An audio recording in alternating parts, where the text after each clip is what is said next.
ఇప్పుడు మనం 2024 సంవత్సరం నూతన సంవత్సరం ద్వాదశ రాశుల్లో 8వ రాశి వృశ్చిక రాశి వారి జ్యోతిష్య బలం ఎలా ఉందో, భూత భవిష్యత్తు వర్ధమానం ఎలా ఉందో మనం చూద్దామండి. జానకిరామ్ని అడిగి చూద్దాం. జానకిరామ్ వృశ్చిక రాశి వారి జాతకం ఎట్లా ఉంది, భూత భవిష్యత్తు వర్ధమానం, చదువు, విద్య, ఉద్యోగం, వ్యాపారం, తరించిన పని, పర్సనల్ కార్యం, యోగం, బలం, కెరీర్ విషయంలో ఎలా ఉంటుంది, బిజినెస్ విషయంలో ఎలా ఉంటుంది, రాజకీయ పరంగా ఎలా ఉంటుంది, ఆరోగ్య విషయంలో ఎలా ఉంటుంది, గ్రహ బలాలు ఎలా ఉన్నాయి, గ్రహ కూటంలో ఎలా ఉన్నాయి చూడు. జానకిరామ్ తీ వృశ్చిక రాశి వారి జాతకం.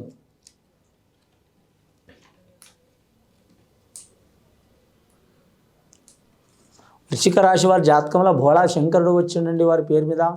మరి జాతకానికి చూడాలంటే మాత్రం వృశ్చిక రాశి వారికి మాత్రం లక్ష్మీకళ యోగ బలం ఉన్నది వారి జాతక బలానికి. అని వృశ్చిక రాశి వారికి జ్యేష్ఠ నక్షత్రం వారికి శుభయోగం ఉందండి. అనురాధ నక్షత్రం వారికి కొన్ని ఇబ్బందులు వచ్చే అవకాశాలు ఉన్నాయి. జ్యేష్ఠ నక్షత్రం వారికి మాత్రం చూడాలంటే మాత్రం అధిపతి శుక్రుడు కలిసి వస్తుంది. స్త్రీలకు, పురుషులకు, పిల్లలకు, బాలలకు కలిసి వస్తుంది.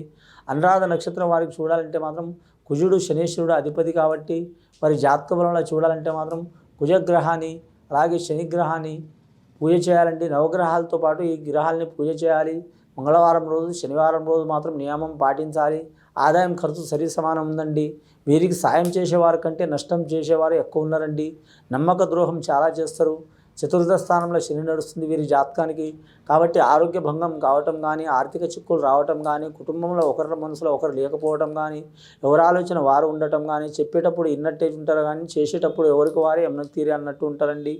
వీరి మాట భర్తకు నచ్చదు, భర్త మాట భార్యకు నచ్చదు. వాళ్ళిద్దరికి నచ్చితే నాసొంటి పనికి మాలినోళ్ళు ఎవరన్నా ఒకరు వచ్చి ఇబ్బంది పెడతారండి. అసొంటి సంఘటనలు జరిగే అవకాశాలు ఉన్నాయి. ఈ చిక్కులు చికాకులు వెళ్ళిపోవాలంటే మాత్రం పరమేశ్వరుడి ఆరాధన చేయాలి. అలాగే ఆంజనేయ స్వామి ఆరాధన చేయాలి. వీరు అన్నదానం చేయటం చాలా మంచిదండి. వీరు భూమి దానం చేసినా, గోదానం చేసినా, మళ్ళీ మాత్రం కోట్ల దానం చేసినా కూడా ఇంకా కావాలనిపిస్తుంది. కానీ అన్నదానం చేస్తే మాత్రం కడుపు నిండిందనుకో మనిషి చాలంటారండి. అక్కడే మోక్షం లభిస్తుంది. అన్నదానం చేయడం చాలా మంచిది. వీరి శక్తి కొలది 100 మంది చేస్తారు, 1000 మంది చేస్తారు, 1,00,000 మంది చేస్తారు, 1,00,00,000 మంది చేస్తారు. వాళ్ళ ఇష్టానుసారం ఎన్ని వారాలైనా సరే, ఎన్ని రోజులైనా సరే వీరి శక్తి కొలది వీరు ఖచ్చితంగా మాత్రం అన్నదానం చేయాలి. అన్నదానం అంటే కొందరికి మాత్రం గుళ్ళకు మాత్రం బియ్యం ఇచ్చిపోవటం కానీ, పప్పులు ఇచ్చిపోవటం కానీ, అన్న వస్త్రాలు ఇచ్చిపోవటం కానీ చేస్తారండి. అలా కాదు, వీరి దగ్గరుండి మాత్రం అన్నదానం చేపించి తినిపిస్తే వారికి మోక్షం కలిసి వచ్చే అవకాశం ఉందండి. చాలా వరకు మాత్రం అన్నదానం కోసం డబ్బులు ఇచ్చిపోవడం, బియ్యం ఇచ్చిపోవడం, వస్తువులు ఇచ్చిపోవడం అది అంతగా ఫలితం ఉండదండి. స్వతహా వీరు చేతితో చేయటం కానీ, లేదా దగ్గర ఉండి చేయించి అన్నదానం చేయటం కానీ శుభయోగం కలిసి వస్తుంది వీరి జాతకానికి. వ్యాపార విషయంలో కలిసి వచ్చే అవకాశం ఉంది. రాజకీయ నాయకులకు మాత్రం గడ్డు కాలం ఉంటుంది, జాగ్రత్తగా ఉండాలండి. కళాకారులకు కూడా చిక్కులు వస్తాయండి. ఫ్యూచర్లో మంచిగా ఉంటుంది. కళాకారులకు, టీవీ కళాకారులు, సినీ కళాకారులు, రంగస్థల కళాకారులు. ఇక కళాకారులు అంటే ప్రతి ఒక్క మనిషిలో ఒక కళ దాగి ఉంటుందండి. ప్రతి ఒక్క మనిషి కళాకారుడే. కానీ మాత్రం కళారంగంలో ఉన్నవారు కొన్ని ఆటంకాలు, చిక్కులు చికాకులు వస్తాయి. ఆ చిక్కులు చికాకులు పోవాలంటే నంబర్ 1 కళాకారుడు అంటే మాత్రం శ్రీకృష్ణుడు. ఆ తర్వాత నంబర్ 2 కళాకారుడు శంకరుడు అండి. అని మాత్రం నాట్య కళాకారుడు అయినైతే సకల కళాకారుడు శ్రీకృష్ణుడు. వారిద్దరికి పూజ చేయడం చాలా మంచిది. అలాగే గాయత్రి మాతకి, సరస్వతి మాతకి కూడా పూజ చేయడం చాలా మంచిది. వీరి పేరు మీద చూడాలంటే మాత్రం ముఖ్యంగా వ్యాపారస్తులకు మాత్రం కొన్ని ఇబ్బందులు తప్పవండి. గవర్నమెంట్ ఉద్యోగస్తులకు చూడాలంటే మాత్రం ఆకస్మికంగా ట్రాన్స్ఫర్ కావటం కానీ, లేదా ఉద్యోగం నుంచి తొలగించబడటం కానీ, ఉద్యోగంలో ఇబ్బంది రావటం కానీ ఇలాంటి సంఘటనలు జరిగే అవకాశాలు ఉన్నాయి.